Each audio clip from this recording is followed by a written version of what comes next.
Welcome back to another episode of Bevo Tech Pack on the FTOG server. So, been a few days, been quite busy over the weekend, had a lot of stuff going on. Did manage to get streaming on Saturday, but I wasn't able to record this weekend like I was hoping, so sorry, I'm behind an episode. So yeah, what we did Saturday, and actually Infernal is working on it right now. We have started the walls. We've got the gate tower going, right? Or the gatehouse done. One of two gatehouses done. Pretty much just sandstone. We used some architecture craft in it because we haven't done anything with architecture craft on this pack yet. So we came up with these designs. And then we've got some inserts right here that I think turned out pretty good. I think all in all it came out pretty decent. It's got some depth. It's definitely something. I have never done a gatehouse like this before. So one thing we've also added in is we've got a gate, our iron bar gate. You can't get through, and this block right here is called the Eye of the Ancient. When I look at it, it will open the gate, and it will also close the gate.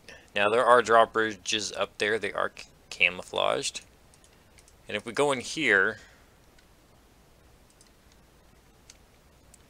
just a little bit of redstone. All it is a toggle latch behind some NOT gates that will turn it on and off. So pretty simple solution to pretty simple problem. So and then Infernal is running the wall out. This is the wall design that we've come up with. We've still got to do the embattlements on top and the actual path on top as well. So we're gonna have another tower here, and then it's gonna run that way, and then we'll get another tower in there somewhere as well. And then yeah, so we've got a lot of work left to do on the walls and the towers, and then we came up with this design for kind of just some lighting along the path. And I've got to go through and chisel the little creeper heads in these yet, but I think it's coming out pretty good so far. Those are kind of a nice little thing that just kind of pop next to the grass and the path. So, and they've got arcane lamps in the bottom of them. So if I take this block off, there's an arcane lamp in here, so it will give off more of a light. It lights off like an arcane lamp does. Pretty good area on that path, just to kind of give it some more light so it's not so dark in this area. And then yeah, so I got a lot more arcane lamps to put in, a lot more of those to put along the paths. Something else we'll be working on in the future as well. And we installed these doors, these arcane doors, just simply for more security. If you don't have the keys, you can't actually get into the doors. And then we did the same thing down here. We got our arcane glass built, and then our door here, which should be closed. But today is moving day. We're going to be building up on our ME system, and we will be also building up on a few of our CPUs and some assemblers and stuff like that, getting ready to start some auto crafting going in here as well. We did add some elevators in, so we can go all the way up to this floor, which might actually take us up to another floor as well. So we still got work to do on this one. We're working on this floor today as well as the warehouse. But first, we need to grab the singularity.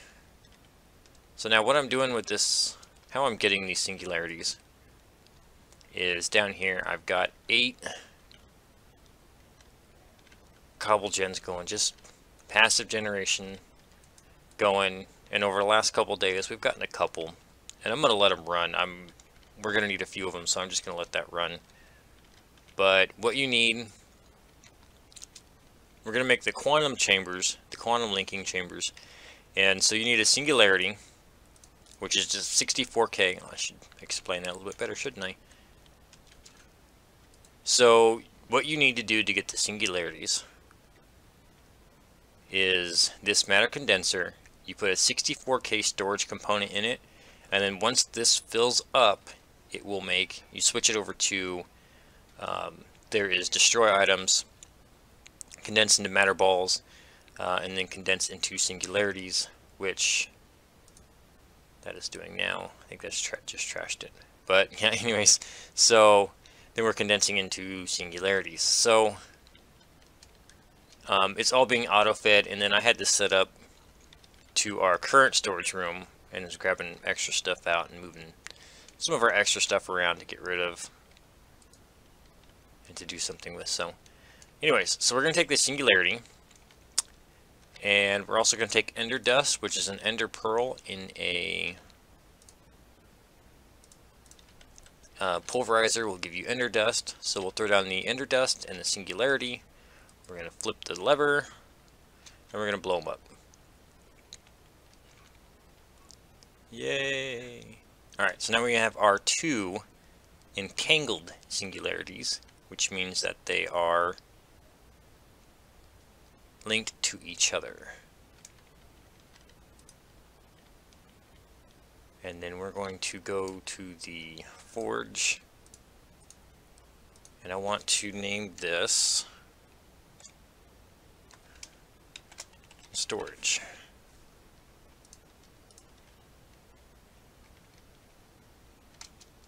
Alright, so we're going to put this away for just a second, and we're going to go do our ME controller.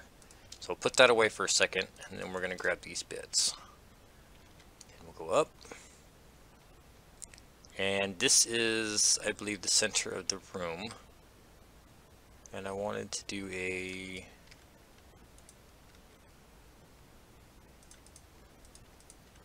five by 5 controller.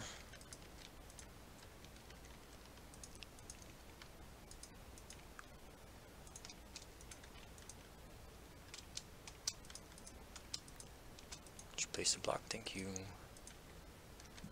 Now, the thing to remember about the controllers is these blocks, this is a multi-block structure. And when you hook these up, as long as these are not touching on all 4 sides, it's an active block. Alright, we're back. It seems like somebody done something the server didn't like, so yeah, I kicked everybody out. So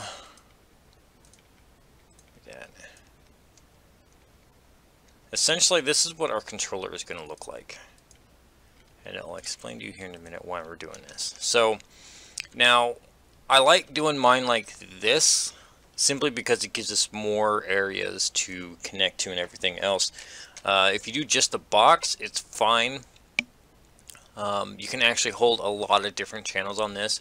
If you think about it, when you start to do P2P stuff, you can actually expand way more than what you normally do on a system. But I don't think I'm going to be doing a whole lot of P2P. I think I'm just going to be using just simple regular connections. Server has a bit of a TPS issue, so I don't think I'm going to go crazy with the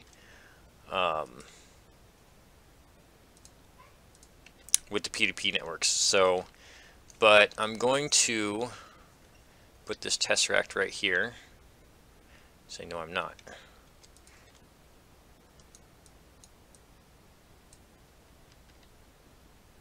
Can I have that, please? Thank you. We gotta go downstairs real quick.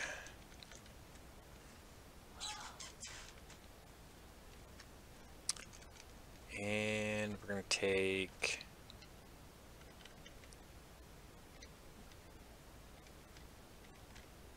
wait, that should power it up. Why didn't it power it up actually?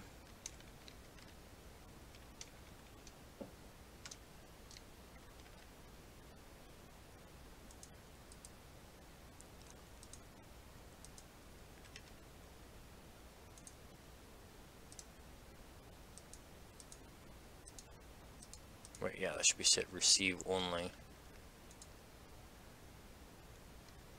Still not getting power. Okay. Oh, I don't have my ring on. Do I really need the energy acceptor on there to...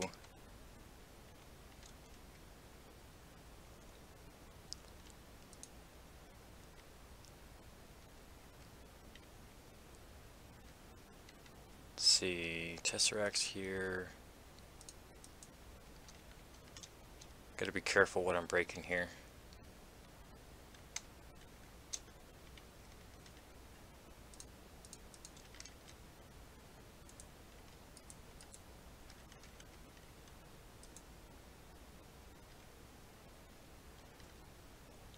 I thought I had an energy acceptor in there.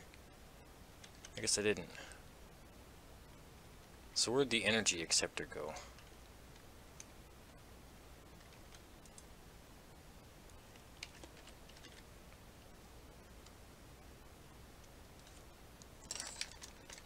Huh, that's kind of weird.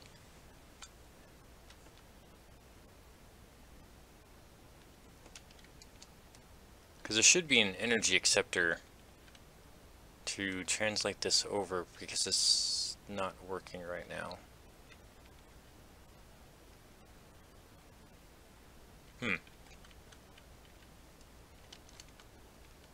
Let's try this again.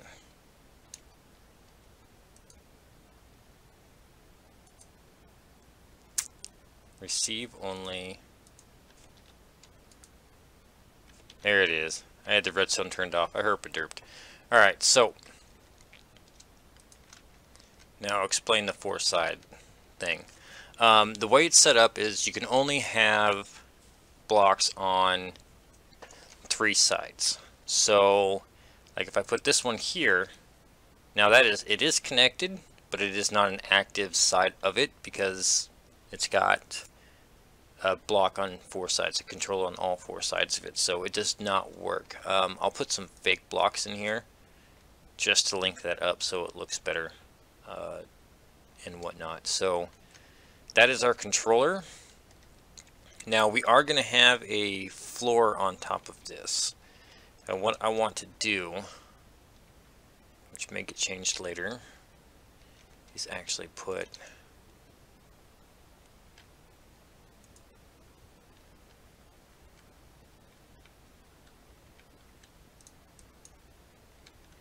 some stuff back as I break everything else.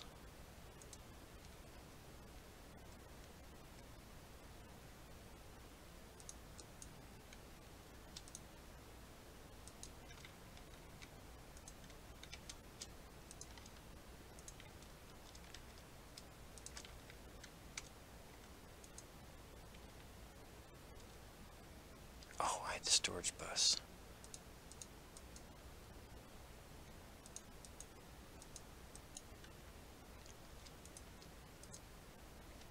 Which I'm probably going to have to reconfigure now.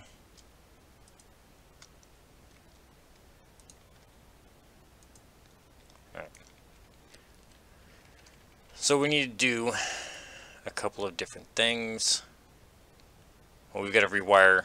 We'll rewire this system up to this. Well, it's going to go upstairs, but what I want to do is I want to grab the link chambers, singularities. We'll grab our drives, some of this, some of that, our storage bus, and our smart cables. Okay, so what we're going to do, we're going to run back upstairs, and for right now we are going to go 1 block up, and then we are going to make our first quantum link chamber.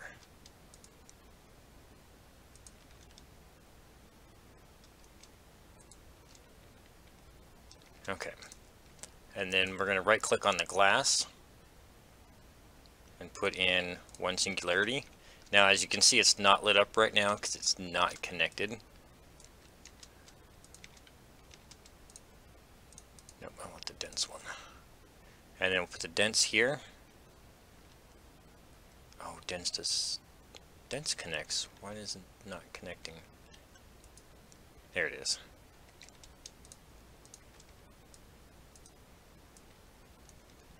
So there, as you can see, it lights up. Why it's not completely lighting up, I don't know. That's kind of weird. Normally the whole thing lights up unless they've changed it. But you have to connect to one of the sides, not the corners evidently, to get it to link up.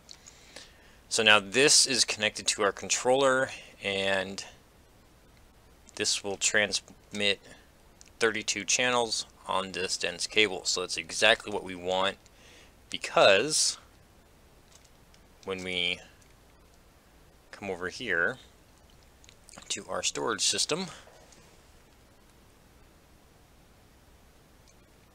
which is going to be in this building, as you can see, we have a bunch of storage drawers, and then back over here we have some banks for our storage drives, and I'm just too short of filling that up. So we got a lot of storage drives there. The way I figured it is we could have a couple of these sets at, I believe, 8 apiece. Yes, 8 apiece. So that's a lot of storage. So, alright, so here's where things get a little interesting. Actually, we're going to put the ring against this wall. Put that in the middle. Put our singularity in it. And then we're going to have to get another tesseract and power this.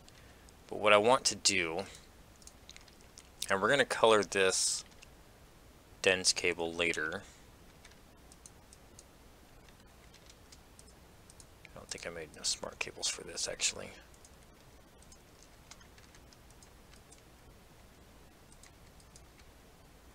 I did not. The derp surreal. Alright, so I'm going to bring one cable here, and the other cable, we're going to come out here, and then I'll show you how we're doing this. So what I've got set up here is the controller and 2 slaves. Now we have a lot of room, a lot of storage up here, but I've also got the ability to expand up here as well, and all I did was put a trim piece between the floors, and then I can start connecting as long as I stay within 12 blocks of the controller. So that would be 1, 2, 3, 4, 5, 6. So I can go another 6 high in here and cover this whole room with drawers again to have storage. So we can essentially just almost more than double our storage than what we've got here. And I don't even know if we'll do that. So, but what we're going to do is we are going to put a storage bus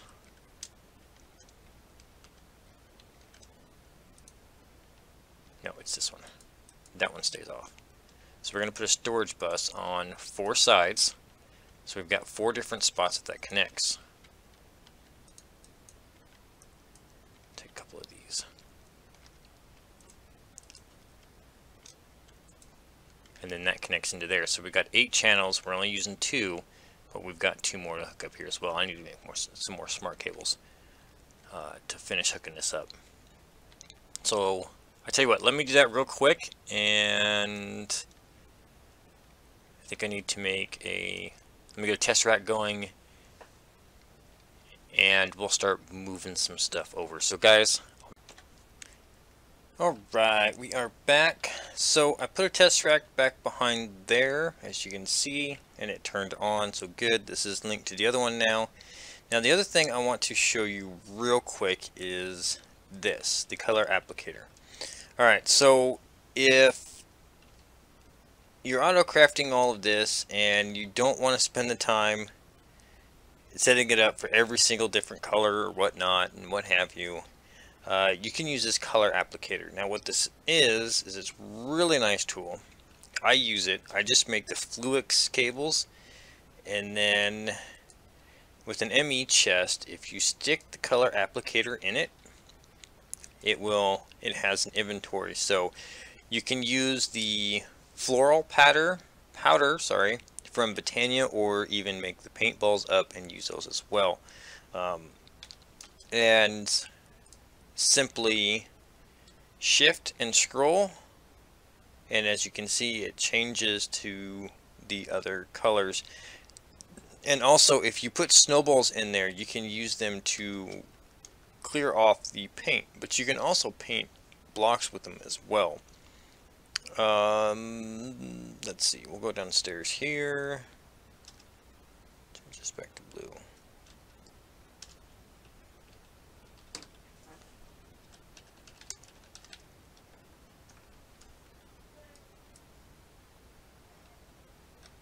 That's kind of annoying. Alright, it says you're supposed to be able to paint blocks. Okay, well that painted there. I'll have to paint those back in a minute. But you can always also paint the network cables. So if you just use or set up to use Fluix cables, then all you have to do is just go through and paint all of your connections.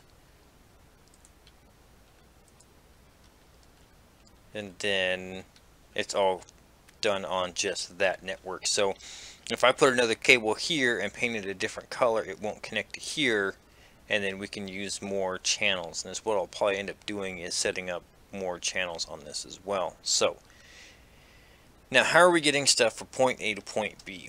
Well, we are going to set up a import system. And what we want to do is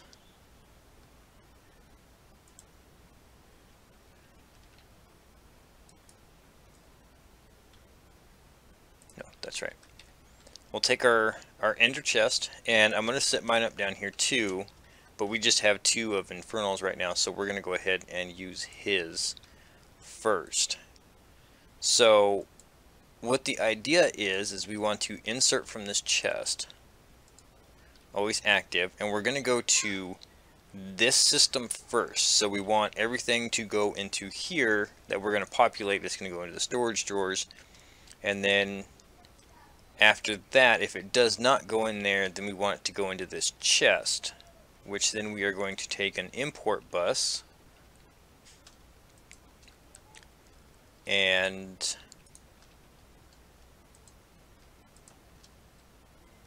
then we are going to color that. So then anything that we put into this system, say like those spruce,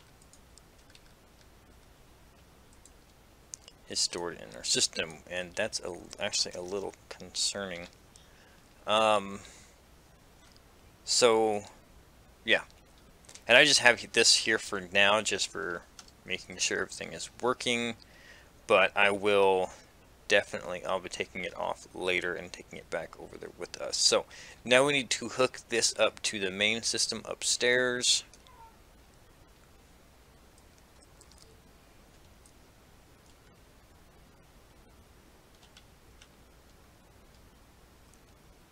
And then we will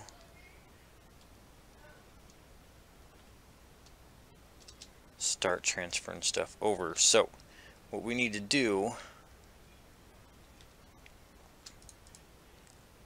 is make more dense cables. Jeez, I was not prepared for this at all. So since we're connected via the chamber here, we need to come over. Actually, I should do that in here.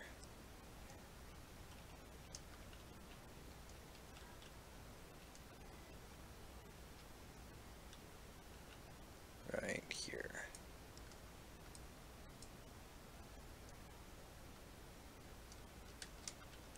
Alright, so let's actually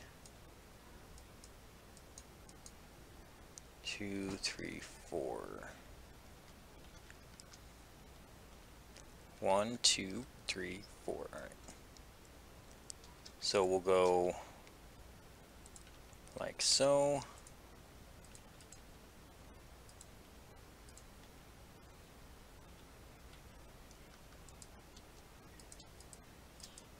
Oh, maybe I've got enough. Now we need to take this controller out, but then we're going to hook up this system and give it a second.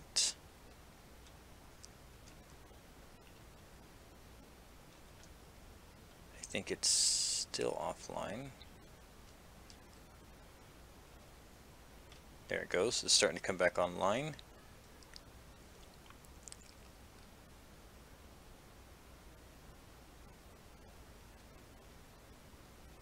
And everything's back online again. So then we have access to our full storage. So now I can take this bank here,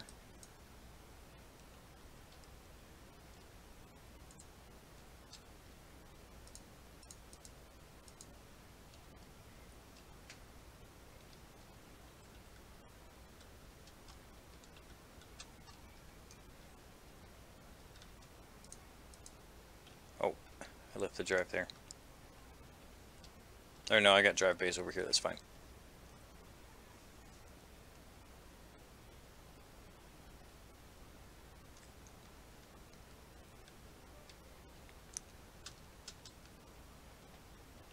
Why did I come down here? I don't know. Let me up. Up, up and away. Superman? No? There we go. So then we will stick the 1Ks in here, fill the last two slots up there, and then put these in there. So now we have all of our storage ready to go.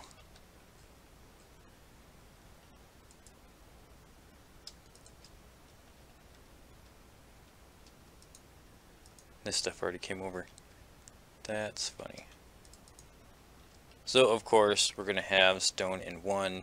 Now I'm going to go ahead and go grab all the stuff, and I'm going to populate all of these, and then we will be back to, I believe, close out the episode. So guys, I'll be...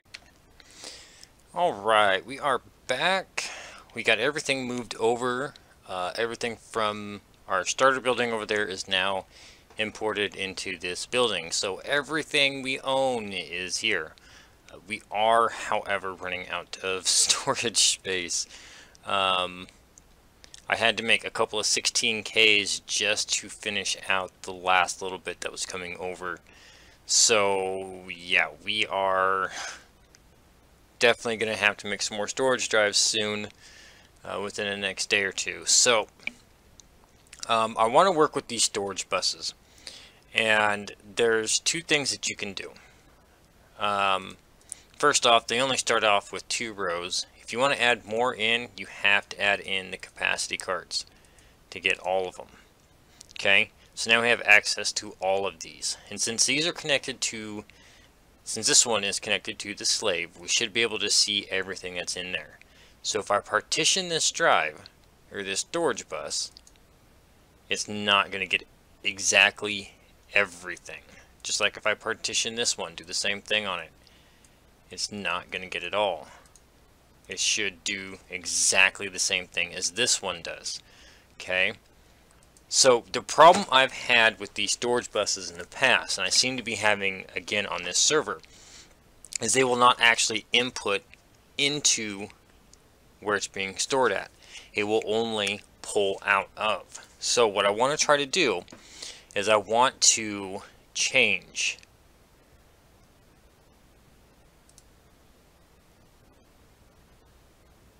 okay, well maybe this is what report, no, and then I want to change this to extract only on this one, but since this is exactly the same way, I want to insert only on this one. So this one will actually be forcing into the system, and this one will be pulling out. And then I'm going to do the same thing on this other one, but I have to go through and figure out what all's not in here, and then I have to put it in this one and maybe add in 1 or 2 more, or add in more slaves on this. Since we've got 6 channels used on here, I can add in more, and I could also just take this off and put it over here, or just run a single channel up through the floor right here and put it up there as well. So that way it's hidden, and it still have access to the terminal from in here for whenever we need to do work. So that is one project I'll probably be doing later on getting all that storage bus system worked out. But hopefully for right now, and that's the only reason why I'm doing that, is if I pull something out of the system, I want to be able to put it back into the system and it just go back into that system and not go anywhere else. Only the access will go anywhere else. But we do have void upgrades on all of these drawers that we have occupied, because that's just going to get rid of all the excess stuff that we have. So that's the plan. And so I think we're going to call that an episode. I think next time we're going to set up some automation and do some crafting CPU setups and some auto crafting setups, and show you guys a little bit more of the auto crafting and get that worked on. So guys,